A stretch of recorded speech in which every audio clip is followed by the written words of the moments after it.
ایک سوال ہم تک یہ پہنچا ہے کہ موبائل پر بغیر وضو کے، چونکہ ہمارے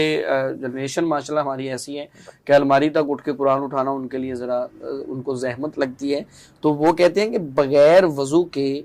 جو موبائل پر قرآن ہے وہ پڑھا جا سکتا ہے۔ اچھا، آپ نے یہ کہا ہے کہ ہمارے لوگوں کو زحمت لگتی ہے قرآن مجید اٹھانا، تو ویسے تو سہولت ہے اگر ایک شخص گاڑی میں سفر کر رہا ہے یا کہیں جا رہا ہے، اس اینگل سے بھی دیکھ سکتے ہیں، میں تو دوسرے اینگل سے دیکھ رہا تھا۔ تو اگر کوئی شخص بغیر وضو کے قرآن مجید پڑھتا ہے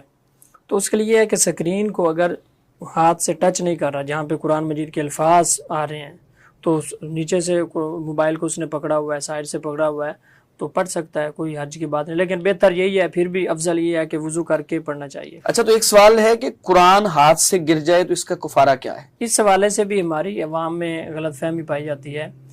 کئی لوگ، اس کا کوئی کفارہ نہیں ہے۔ کئی لوگ یہ کہتے ہیں کہ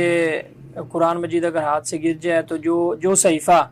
آپ کے ہاتھ سے گرا ہے تو اس کے برابر آپ آٹا جو ہے وہ آپ کو صدقہ کرنا ہوگا، یا فلاں چیز اس کے برابر آپ تول کے وہ صدقہ کریں گے۔ تو ایسا نہیں ہے، کوئی اس کا کفارہ نہیں ہے، چاہے وہ غلطی سے گرا ہے تو توبہ اور استغفار ہے، تو اس کا کوئی کفارہ نہیں ہے۔ جان بوجھ کے تو نہیں نہ کر رہا، ظاہر ہے اس پر کیا